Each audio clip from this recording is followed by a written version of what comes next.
people, my name is Rage, and welcome one and all as we find out if Lichdom Battlemage is still worth the price. Now, this game is finally fully released. I took a look at this game back in early access and came to the conclusion that yes, it was a fairly solid game that is definitely worth keeping an eye on and almost definitely worth investing in. And now that it's been released and I've played the final version, I can say that I was, just saying, pretty spot on. So, how is everything now? What has changed? And for everyone who didn't see my old video, what is Lichdom Battlemage all about? Well, the concept of this game is quite simple but quite ingenious, and it's one that makes you think, why wasn't this done earlier? Think about any game that you've played where magic has been something that you can do.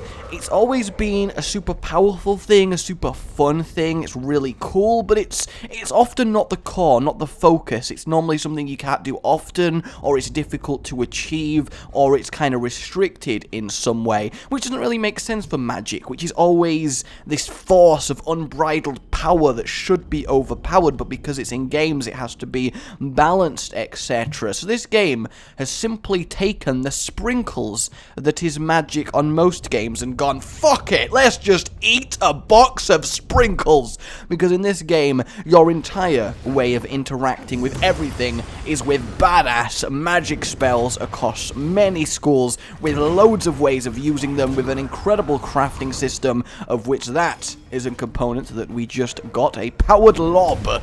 I don't know what a powered lob is, but we're going to find out what a powered lob is. So, I am deliberately playing at an early point in this game, so I do not spoil anything for you guys, because there is a nice amount of story now, which is really cool. Back when I played it originally, it was all really fun. The combat was pretty much the same as what you're seeing right now, and there was a very sort of fringe, like, on the edge of the game story, it felt like it was trying to shoehorn a story in for the sake of that making the a better game, which kind of backfired a little, but now the story is a lot more focused. You can actually choose your character, and by choose your character, I mean male or female, which is still a step forward, considering you had to be male before. There's a lovely cinematic cutscene intro. In fact, I'm going to let you watch that cinematic cutscene intro, so you get an idea of what's going on in Lichdom, because it is really, really cool, and I love styles of cutscenes, which is kind of the moving drawings as you're about to see. If you're not interested in that cutscene, simply skip a couple minutes forward in the video and you will return to me explanatoring the things.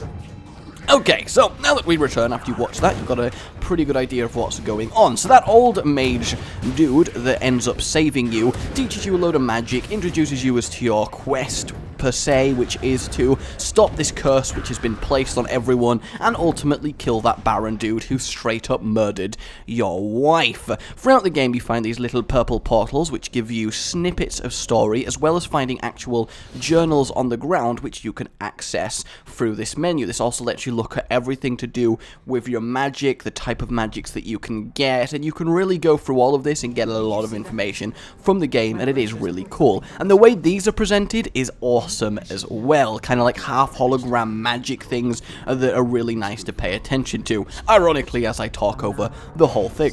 There's also nice little secrets like these that you can find which give you extra items and stuff, and it's all pretty damn cool. Towards the start of the game you only have access to frost and fire, but you develop into lightning and death and light and all the basic schools of magic that you would expect to see.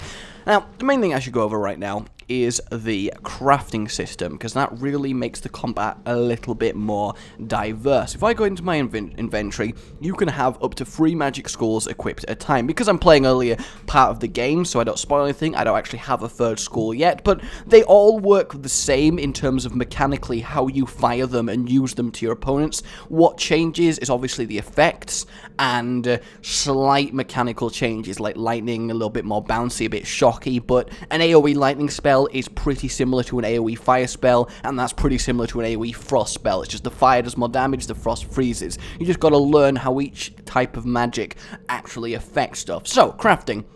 If I wanted to make a brand new fire spell. I would choose fire, obviously, as the archetype, which I've leveled up to 3 by using it a lot. And then I've got the powered lob, the charging trap, or the homing missile, or a ray. These are 4 different ways of actually using the magic. So if I want to make a powered lob spell, and then I'm going to give it the mastery buff, and then this is the effects, all the numbers, you can really get your theory craft on, and you can see what you're going to make. So this is going to be a powered kindling lob. So now that we've done that, if we go to equip, what you saw me using was the throw fireball at enemy, so we'll get rid of that. And now we've got our powered kindling lob. So let's see what that has changed.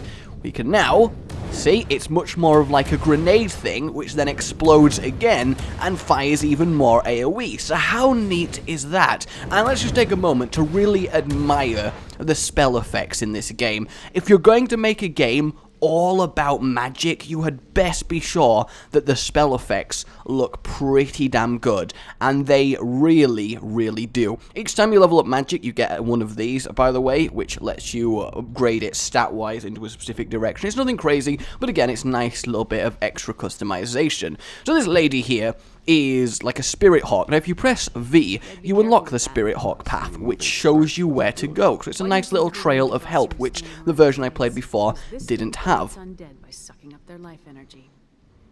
Now, the actual voice acting in the game, everyone, is fairly solid. There's no standout performances, but similarly, there's none that are like, oh, that is cringy, that is awful.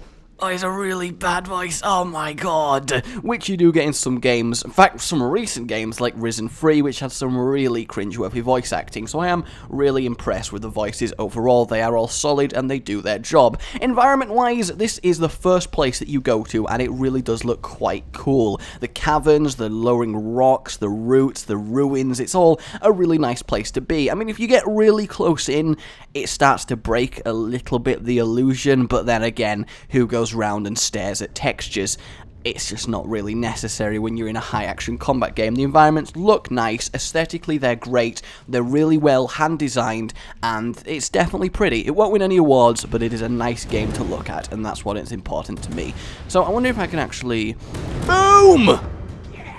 So, throwing a spell at that activates the fight, and the fight is quite difficult. This is one of the first difficult fights that you actually start the game with. You have to fight off hordes of enemies and eventually bring them all down and beat a boss that will spawn.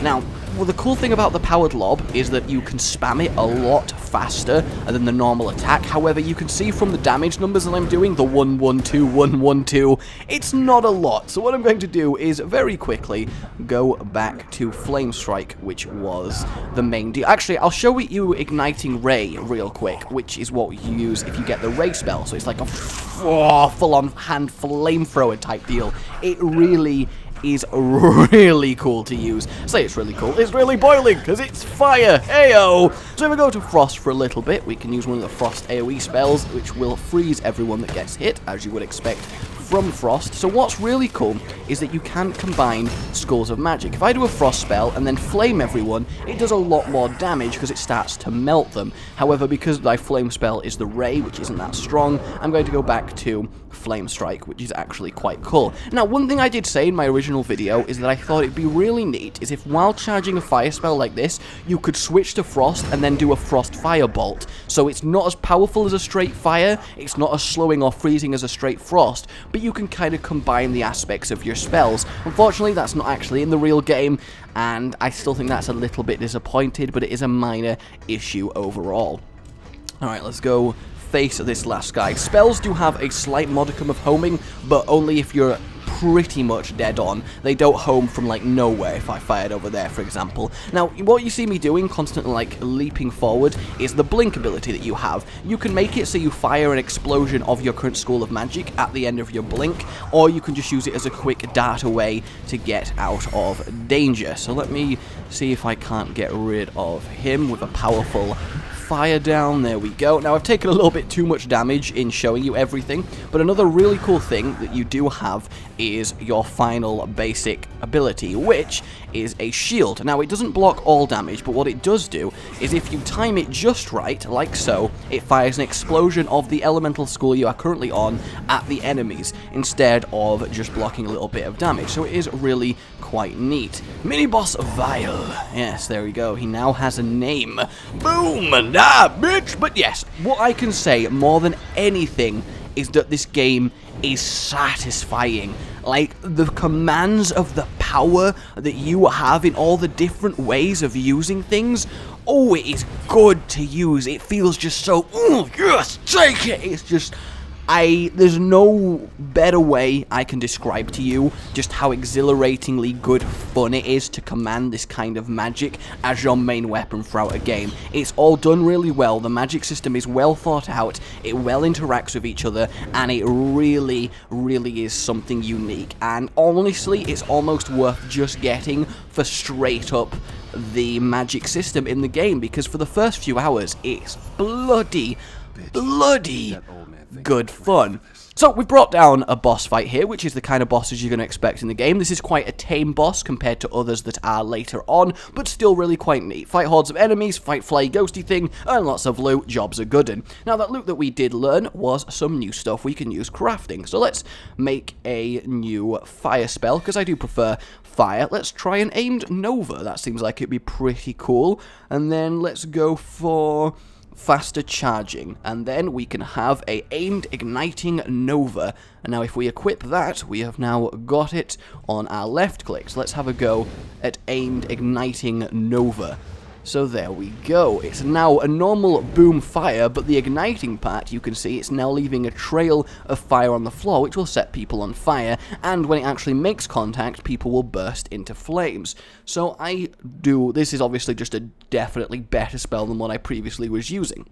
Let's upgrade our shield a little bit, which is the middle part of this, the strategic shield. There's various different types of shields in the game. Shields that are more lighter but allow you to jump around the place more. Shields that are heavier but take that ability away from you. Fortunately, I don't actually have any shield mods at the moment, so I can't really show you that. Let's make a volatile Nova with devastating. No, we don't need devastating, because ice is a control magic, so you do want better control on things. So let's actually equip that instead of the basic ice magic. There we go. So that's going to take the AoE slot, our volatile freezing Nova. Let's go to this and give it a whirl. And this, in essence, so there we go, it fires like a lot of the life shards down after the fact. This, in essence, is why this game is really appealing to me. The whole idea of going through different schools of magic, finding different combinations that all work really well, finding different ways to actually use everything, and coming up with cool spell ideas like the ray and the lob sort of grenade, cluster grenade thing. These are some really neat conversations. You could have some really neat conversations. No, you can have some really neat combinations, and you do get a lot of fun out of crafting your perfect playstyle and becoming a really, really badass battle mage. There's no two ways about it. It's incredibly, incredibly satisfying. So, the few negatives that there are in this game is that the story is... It's not going to win any awards for storytelling. It's quite a basic story. It's you've been wronged, go kill guy who's wronged you. Few twisted turns along the way, but nothing crazy. It's just basically an engine to get you from A to B to enjoy the combat system, which leads me into a problem I identified when I last played this, which is still a problem because it's inherently not fixable with a game type like this, is that if you get bored of the amazing, and it is amazing, combat system, you get bored of the game, and that's the real crux of the matter. So this game's longevity to you literally is however long you enjoy the combat system for, which me personally is a long time. I really love the combat system. And on the levels, there are various areas you can go to explore, such as I could just follow her and continue with the story. But what I would prefer to do is go down here, kill these guys who are going to raise out of the water, and find what secrets are held behind this waterfall. So you should pay attention to your environments while you are in this game, and there are quite a lot of environments. There are some impressive cityscapes as well. The cult is dying down here. Yeah, I really thought they would come to life. I swear I remember those coming to life last time I did this. I'm a little bit weirded out by that. Oh, okay, yeah, these guys. That's probably, must have been what I was thinking of. Impacting area. And then this scroll is some diary entries that you can find, which give you a nice little bit of flavor information. So you are rewarded quite a bit for exploring with new spell loot, new different ways of doing things. So, you know, that is at least something a little bit extra to maybe keep you interested past just the combat system and the storyline. And I just really want to keep crafting stuff, because it just is so satisfying. Let's do a charging trap type spell and give it devastating. Let's give it paired destruction. I think that's cool. And later on, you obviously unlock the ability to add even more components to spells to make everything a lot better. And you can also use the synthesis, which lets you upgrade, for example, impacting. No, let's do homing missile. Let's upgrade homing missile with. Let's go persistent. No, let's go devastating mastery and focused mastery, and then I could upgrade that, and now I've got a fully upgraded blue homing missile, apocalyptic chance boost. That sounds apocalyptic, because the thing. And you can deconstruct them for more, and you can reforge, which basically, once you fill that bar, each time you get rid of one, this golden bar will slowly fill, and once it's full, you will get a really good item. So let's equip a charging flame trap, and what I also would like to craft, now that I've got it, is this homing missile. And we're going to give focused control to it. And now we have homing immolation, which sounds pretty cool, does it not? So let's have a go at this. Boom, there we go. So again, leaves a trail of fire on the floor. Nothing crazy compared to what I had before, but that's fine. Let's go homing immolation. Now imagine homing immolation, I need an enemy to properly demonstrate it. Yes, indeed. But as you can see, it's already a slightly different spell. See how instantly, I didn't even know that was a target, but because it's now a homing immolation, it just went straight for that and got me an item. So it is really quite a useful spell if you want to explore an area by just firing it off and seeing what it ends up being drawn towards. Like that one curved towards the end of its route there. These are the checkpoints which let you teleport between them and change your arrangement of magic spells. Obviously I only have two, so it's kind of useless for me. So if I fire this into the area, is it going to actually veer off and try and home? It is not. But if I do that over there, I can completely miss people and just spam spells in the general area of enemies here and actually get hit. The only downside to this is that it's not a very powerful spell. As you can see, it's not doing a lot of damage with its burning. Because it's homing immolation, it doesn't have any impact damage, it just arrives and does dot damage, which is quite nice, but as your main attack, you want something with a little bit more kick to it for swathing through enemies. That's the one. Now let's see if I can make an AoE spell. Impacting area or a dissolving. Let's go for the dissolving nova and give persistent control. There we go. I realize I'm kind of favoring. I feel like I'm kind of favoring fire spells here, but I just really like fire spells. And then aimed igniting. Oh, that's what I just made. Was it what I just made? No, I made the dissolving. That's the one. And then let's go back to what do we want? Charging flame trap, I think, is probably the better one here. Oh wait, charging flame trap is that the AoE? Oh my. Oh, that's never actually been a problem before. Apparently, guys, you you die if you're just stood there looking at your inventory while enemies are beating on you, which, you know, honestly makes sense. Oh, that's a little bit awkward. That is a little bit awkward. So if I get rid of this, can I lose this, please? I would like to put that on. So we've got our homing immolation, we've got our dissolving, and we've got our charging flame trap, which is our shield. So that staggers, and it does a lot of damage. But what I would like is a much better main offensive spell. I mean, that does do 165 damage. See, that's kind of cool, because what you need to realize is that the 75% of this damage is applied instantly if it's stunned. So you can put the immolation on a group of enemies and then swap to ice, freeze everyone, and then suddenly it does a lot more damage, which is obviously a lot better. So you can get some cool combinations between the magic that you can use. I do kind of like that. But we're going to go back to this just because I love the idea of the boom, boom, boom, boom, boom. So now my AoE is an ignition. And what you also noticed is I lost rarity values because I died. If you keep doing the game without dying and getting further and further and finding each new checkpoint without dying, your chance of firing rare loot goes up and up and up and up. So now, this dissolving immolation, it first goes down, sets them on fire, and then explodes with a delay with a lot of damage, which is a really neat way of using the spell. Boom! Oh god, god, fire all the things! Fire all the things! Fire all the things! Get it? Fire all the things! Aye! There we go. Let's charge it up so it actually does a little bit of... This guy... Does this spell actually do any damage? Have I managed to make a spell that has no damage? That would be typical. I need to leave right now. I really need to leave right now.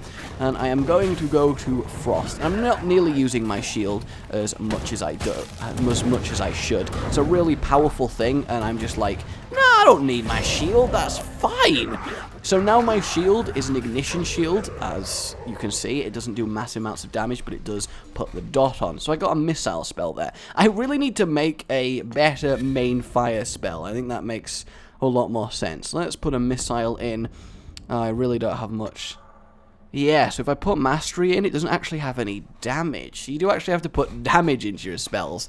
That's quite interesting, so there you go. Alright guys, that's pretty much everything I've got to show you with Lichdom Battlemage. The system, the fighting system, is lovely, it's really good, and as long as you don't get bored of that, you will enjoy this game. The story's not crazy, but it's certainly an experience, and it is unique. So think of that what you will. My name has been Rage. Please remember to like this if you've enjoyed it and learnt from it, and subscribe for more. Yes, indeed. Oh, goodbye. Oh god, he is gonna completely annihilate me, isn't he? It's just not fair. It's extreme prejudice against me, and all I've done is be a badass wizard. Is that really a crime? In what world is that a crime apart from all of them? Oh, good. What? Oh, my god. That did 600 damage. Is that how this works? Does it... Ah, it's a trap now. Okay, I've just been putting it on people, so I've not even realized. Yeah, it fires at the nearest guy and explodes. That is so, so neat. Look at that. Boom. There it is. And it does more damage the further it goes. That is awesome. That is really, really awesome. Anyway, I am really stalling here. And goodbye.